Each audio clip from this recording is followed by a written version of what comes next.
Hello, BookTube, and welcome to my Q&A for 1K subscribers and 2 years on BookTube. So I want to thank everybody, first of all, that have subscribed. I never really expected to get to 1K, at least not that soon, because I do a very niche sort of area of BookTube, but I am glad there are that many that are interested. And as I started in my very first video was the newbie tag on January 22nd, 2020. Um, and I didn't really realize then how things were going to go. And then last year, 2021, I've had, and since then, had uh, a few health issues, and this has sort of helped me now sort of get through things. It gives me something to do, gives me a little structure to do things. The structure doesn't always work at times, depending on how I feel. For instance, this past weekend, I didn't do much. I was a bit behind on things. I was quite tired, so I sort of almost took the weekend off from reading. Not quite fully, but I didn't read as much. So I have a week of sort of catching up here, but that's fine. So we've got a lot of questions here. Uh, and I'll start with I got two questions in an email. So I'll start with that because otherwise I'll probably forget it. We'll see how far we get. I don't know if I can, I doubt I can do everything in one video, but we'll see how it goes. And the first two questions are from Even Seichel. I'm hoping I pronounced that correctly. And his first question is post-pandemic, assuming return to normal, would you ever consider owning or working in a bookstore again? I suppose with the right bookstore, I'd consider working again, but I'm not sure how things are going to work for me health-wise in the future. Owning another bookstore is highly improbable. Extremely improbable because of finances. It would be impossible to do, and I don't see any change in that for the foreseeable future. Number two would be is the question, sorry, is what do you see as the future of the book publishing industry for the next 5, 10, 15 years? Less paper books or more, less ebooks? That um, is a difficult question because I think everybody pretty well got everything wrong because they thought the ebooks were going to be the be all and end all and destroy print books. I've recently been dragged into the late 20th century and got a Kindle, and I'm using it, and I'm gonna try to use it a little more. It's mostly for financial reasons and space reasons, more than anything else, because I'm still like I'm trying to use it, but it just doesn't feel right. It's going to take a long time to do that. I'm not experiencing the reading the same way, it seems, for some reason. I don't know. Um, but that could be just totally psychologically, but that's personal for me. So I think a lot of people are like that, and apparently there's been a few studies in the last like 5 or 6 years. Younger people, like children or mid or late teens, are wanting physical books. So I see physical books being still around 5, 10, 15 years. What types they're going to be and how badly they'll be made is another question, because the trend is to cut costs and just print trash on quality wise. There was a time when books were starting to go, you know, acid-free, on paper and well made, but now it's going backwards. It's stuff that won't even, like, a book you buy now, some paperbacks. Not sure what that was, but a few paperbacks that are made now, I don't even think will survive in 5, 10, or 15 years because of the poor quality and the poor paper stock that they're using. Here's an example with the Isaac Asimov Complete Robot and the other books. They're beautiful looking, but they're just poorly made. The paper is just horrible, and it's already yellowing. So I don't see those, regardless of how good you take care of them, in 10, 15 years. So yeah, so that's, but I still see print books. I think there'll be a little bit of both, because there is the convenience for ebooks, definitely. With mine, I haven't even scratched the surface, and I don't know how many I got on here, but it's amazing how many you can put on with such little space and keep it in your pocket. I could literally put that in my shirt pocket. Or I thought I could. It's a little snug, but I can put it in my shirt pocket, which is just amazing. Anyway, enough of that. Okay, I'm gonna go through the questions on the video. And I'm just going to scroll down. So there are going to be repetition of a few people because there's a couple, I think, that have put multiple questions on at different times. But I'm not going to jump around because I'll miss something. I got Gerald's Bliss. Congratulations, Sean. Thank you. Only recently discovered your channel, and I am enjoying the content very much. It is clear that you have an encyclopedic knowledge of an intense love for the golden age of sci-fi. But what about contemporary science fiction writing? What are some authors currently writing who you think are worthwhile? Many thanks, and may your channel go from strength to strength. Again, thank you. I'm not sure if I've got encyclopedic knowledge, but thank you.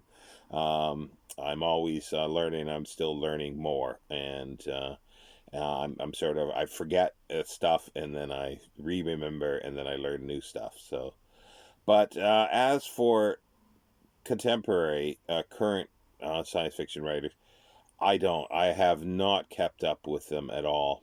I read them. I read science fiction starting in my teens up into my 20s. When I went to university, I was still reading science fiction, but it was uh, not so much newer stuff even at that time. We were talking late 80s and 90s here, early 90s. And around that time, I sort of stopped because once I started working after university, and then I started my book business, I I just didn't have as much time for reading, and when I did read, I was reading more nonfiction because I got into the habit of the nonfiction studying the archaeology and history for my university. So fiction sort of fell in behind a little bit, um, and that sort of stayed that way for over a decade. And I continually read nonfiction, and I looked at science fiction occasionally, and nothing sort of floated my boat, so I just sort of gave up on it. I gave up reading science fiction, period, like even old stuff, for a number of years, up until about a decade ago, I guess. I started dipping my toe back in, rereading a few things, like rereading the Isaac Asimov I was rereading, and Dan Simmons, um, the Hyperion Cantos, and a few other things, Dune, and so forth. I started rereading some of that. And then a couple years ago, I decided, well, I want to start reading more of science fiction again, but sort of rereading stuff again. And I did look at a bit of new stuff, but it just, yeah, it didn't do anything for me. So I don't have an answer to that. I don't know. I'm sure there's somebody out there that I would like, but there's so much of it, with fiction and everything. I don't know where to begin with it. And I have tried to get some of the magazines, Analog and Asimov, and I've enjoyed what I've read in there, but author-wise, I don't know, and they're just really expensive here to get. So I just haven't bothered. So yeah, I don't really have a good answer for that one. Next question, Puff Pets. Congrats, Sean. Thank you. Question. What's your least favorite sci-fi trope, like setting, a type of alien, etc.? What just never works for you? Well, there's nothing that doesn't work for me, but I don't like so much the bug-eyed monsters, which still sort of appears in science fiction. Um, I guess that would be it. Oh, well, yeah, I guess type of alien, definitely, because the one thing, and I think it's with TV that's doing it, and I can understand the reason why this is, where you've got an alien who basically just has a little squidgy on their nose, or a little wrinkle on their forehead, or their chin, or their ear, or something like that, and they're an alien, you know. Um, and I can understand that for special effects on TV, it's costly to do this, and but it's also been in the books as well, where they're very humanoid, and I like aliens that are alien, to them for the most part. But it all depends on the story. So those would be two that are sort of, but then the bug-eyed monsters are alien, but they're usually based on a human. Terrestrial, an Earth-like creature, like an octopus with tentacles or something like that. They're always sort of based on something like that, which gets a little tiring after a while. And then next question or questions, Alka Impenny. I'm sorry if I'm mispronouncing that. Congratulations, thank you. You gain some, yeah, lose some for overall trend is upwards, and that's what counts. Yeah, because when I when I put the video up, I had 1K, and then I think just after the video went, I dropped below 1K, but then now I'm back up to 1K or a little over, so that's fine. The question is, it's always a pleasure to listen to you. Thank you. And although it's hard to keep up with your output, moreover, your videos, I'd say a good third of them have the added benefit of being basically a podcast, unless you're showing a book or Blu-ray covers. The audio alone is enough, and that makes it more practical when out and strolling or doing chores. Well, that if that works for you, that's great, and it's only because I have zero editing skills to put anything in. I would like to do it. There's a few videos I'd like to do with some added material, but I just don't have the ability. Even I don't even have a computer that's working at the moment, so it's not going to be the easiest thing. But anyway, my question for the Q&A is this. You said in the past that you had to sell part or most of your collection, but also that you put part of the books in storage. If I remember correctly, a few months ago, you mentioned that a friend had sent you some of the books that were in storage. Does it mean that part of your books is still in Canada? Part of your books are still in Canada, and you still own them? Yes, there are still some there. I'm not sure exactly how much. But yeah, when I came to England, I divested myself of mostly of all my books pretty well, and there were some that were left, and they got sort of put into my friend's basement, and sort of with the boxes got mixed up with his. So they've been sitting there for over a decade, and I wasn't quite sure what was still left. But yeah, I got the science fiction, or some of the science fiction reference material that I had. And yeah, and it's, yeah, so I still have a few things there. I don't know if I'll ever get them. And I think, yeah, I'm curious because I have a few thousand books myself now, split between two continents and finances aside, thinking of them in separate places always stresses me out. Yeah, it does, because it'd be nice to have all your books in one place. But also too, here I had got rid of some when I had to move. I had to downsize, go into a smaller place, and before I moved into the current place, I didn't have a job either, so they were sitting in a friend's garage for 4 years, 4 or 5 years, I think, somewhere around that, until I came here. But I had gotten rid of a lot as well before I did that, and then I got all those back. And then the added question would be, do you foresee a chance of ever getting back all the books currently in storage? Again, it's probably unlikely. It's just lucky I was able to get these, because I did the finances is the biggest thing for shipping. But I was able to have some other stuff that I had there, archaeology books that sort of were traded for cash to then traded for shipping costs. So yeah, but it's unlikely. It'd be nice, but it's unlikely. Next question from Maria Johansson. Congratulations from, yeah, so it must be Johansson. Congratulations from Sweden. What book made you fall in love with reading? Ooh, that's a real tough question. I've been asked that before, and I'm not really quite sure what exactly book that was.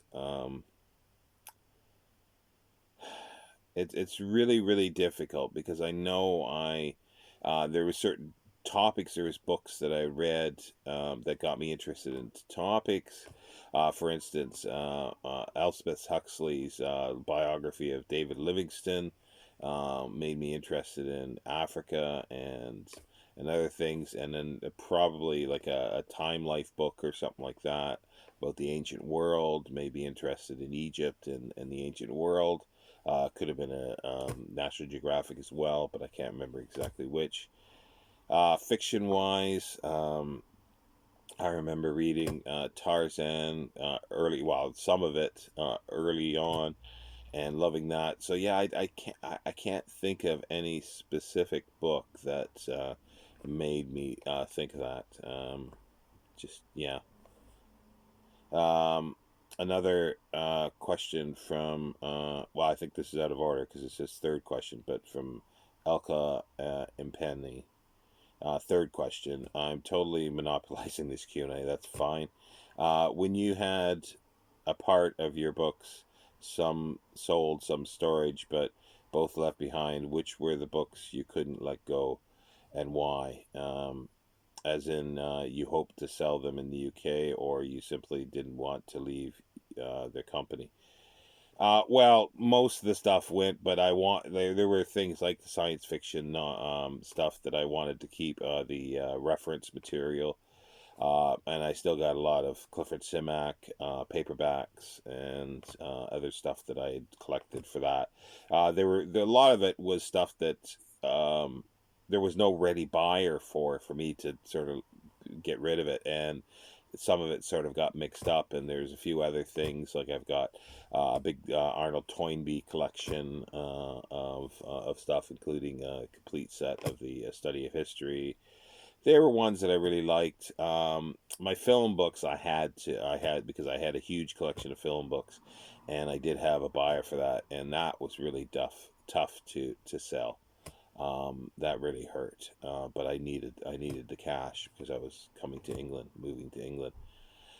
There's some other stuff I've got, sort of a huge set of the early Christian fathers, the father apologetics, a huge set of that, I believe, is still there, and just a smattering of other things. But there was one book that I couldn't. I should have grabbed it. It's somewhere in here. It's a book that I brought with me from Canada. It was a biography of David Livingstone that I mentioned, and it's the only one that I had. That plus I've showed it before. I could see it there, but it's under a pile. A 1934 or 35 edition of a magazine, Marvel Tales, that has the Clifford Simak story, the creator in it, and I brought that along because that was small. But yeah, I kept the David Livingston one because that really because that was probably the book that I read after the Elizabeth Huxley biography of David Livingston, and yeah, so I kept it, and I've actually got it signed here in the UK because I met the author. I should have grabbed it. I should have read the questions better and grabbed it to show you. I didn't remember the author, but I met him at the Oxford Literary Festival about 10 years ago and had him sign it. So, yeah. And then, and a corollary to that, how many books did you come to the UK? Well, yeah, that's what I was saying.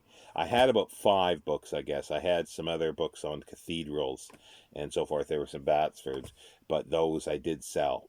I did sell. I needed some food. So I sold, so I was able to. I didn't get much, but it kept me over a little hump until I got a pay for a job when things weren't going that good at the beginning. Um, so yeah, there's about 5 books I think, and I really only got one book in that one magazine left that I brought with me. And you have several thousands where you live now. But what was the core you started with when you moved to the UK? Yeah, just a couple books. All this has, most of this is, I would say, probably 3/4 of it has since I moved in here, which is 6 years ago now. Um, so yeah, so it's a lot. Next question from Parabane is back. Congrats and thanks for being a wonderful booktuber. Thank you. Much of what you show us is rooted in history, 19th century books about London and technology, vintage SF, black and white films. Are you disenchanted with the modern world, or is it just more love affair with nostalgia? In some ways, I am disenchanted with sort of the modern world, and just sort of look around in the news and see what's happening. But I just think that there's what is being produced today doesn't, a lot of it doesn't really work for me. And I'm not so sure it's nostalgia, because nostalgia, I think of nostalgia as, remembering things from your youth or old stuff. And most of this is well, I was born, and I've always been interested in sort of the roots of things, where things came from. And I guess that's the history part that my brain works that way. When I see something, I go, okay, well, where did this come from? Whether art or anything or history, like, well, what are the antecedents to this? So yeah, so a bit, it's a bit of both, but I guess, yeah, there is nostalgia, because I do think that there is I'm not, I have no illusions that there are times, like, for periods that I like I do like Victorian London and things like that, but I know it was like filthy, but there's something that's interesting about it. There's an atmosphere there that you just don't get anymore. And I like the 1920s as well, because of the silent film and flappers and the jazz music and all this kind of thing. I really, really like that kind of thing, and there's a romance to it, I guess, yeah. But I have no illusions that, I'd miss, modern conveniences. I'd miss, electricity for lights. I'd miss, computers. I'd miss that kind of stuff if, being then, if, so yeah, so it's a little bit of both, but it's just that there's so much stuff that's come before that I haven't experienced, and I want to experience that. And and that's where I spend my time, is in the past mostly. Next is from Freeman Friddy. Congrats on 1K, thank you. A few quick questions. On your recent live stream with Mark and Steve, you alluded to the fact that you grew up in a remote part of Canada. Uh, what was it like, and how did you make your way to England? I'll do that first. Yeah, I grew up in northern Ontario on an island, a large freshwater island. It was out in the back of Beyond there at the time, and we didn't. It was like a log house cabin, but it was a bigger house. And yeah, there was no electricity, no indoor plumbing. There was a well that you had to get water from. Um, yeah, and but I did occasionally watch TV because there was a battery operated from a 12-volt battery from a car. But yeah, it was like in the wintertime, the roads weren't plowed for a mile or two from us. It was just because there were hardly anybody living up there. It was sort of, frontier life, but in the 70s, in the early 70s. So it was quite isolated, but I sort of have fond memories of it, and maybe that's why being isolated, and it didn't bother me with the pandemic and stuff like that. So it's I'm used to be alone. I guess you're saying you would think, and not being around people and socializing as much. Um, so yeah, it wasn't easy at times. It was cold in the winter time. Um, but I was outside all the time, and moved around to a few different places as well. And there was always, traipsing off into the bush and stuff like that. And walking around, exploring places, which was fun. And then how did I make my way to England? Well, that was I had said that I had a bookshop, and things weren't going that well. This was after 9/11 and a few other things, so sort of I'd sort of closed it up, and uh, it was 10 years since I had done this, and I'd been working like every day on the book business, so I wanted a bit of vacation in a sense, or a holiday, so I came to England, and I looked at the possibility, knowing that I could come here under what's called the UK ancestry visa, because my grandfather was born here, and I could live and work. So I inquired at retail bookshops, and everything looked good for the ability to start working, but the reality was different when I came. So yeah. But that's why I came. I wanted a different. I wanted to change, and I thought I could work, in a bookshop here. It didn't work out that way. And then next one is my favorite food. Ooh, I like scalloped potatoes, and that's something that I haven't had here in the UK. Um, I like a good old roast beef, scalloped potatoes. I love turkey, chicken, a lot of things, and curry. I'm not sure what my favorite is. Those are all sort of favorites. And favorite whiskey is Glenfiddich. If I can get it, 25-year-old Glenfiddich, but I get that very rarely. I haven't had any for more than a decade. The best was at Christmas that I had a 15-year-old one, and that was nice. Um, and then finally, question: we know your love of books and old films. Do you enjoy music as well? If so, what genres? Yeah, I do. I do like music. I don't talk about it much, but I like all types of music. It has to be musical. There's a lot of sort of current stuff that I haven't followed, but even in the 90s and stuff, like even more recent stuff, I kind of like if it's musical. I'm a huge fan of the Cranberries, Dolores O'Riordan. Thought she had a fabulous voice. Huge fan of their stuff, in every permeation, or her live permeations of singing of the songs. but also older stuff. I do like, and I like classical music as well. I like actually the sort of 1500s, like Thomas Tallis, Palestrina. I really love the sound of that stuff, even though it is religious, but I really love the sound of that. I like Baroque as well. But I also like the 1920s jazz, and I like jazz pre World War II mostly. There's a smattering of after, but there's a huge change.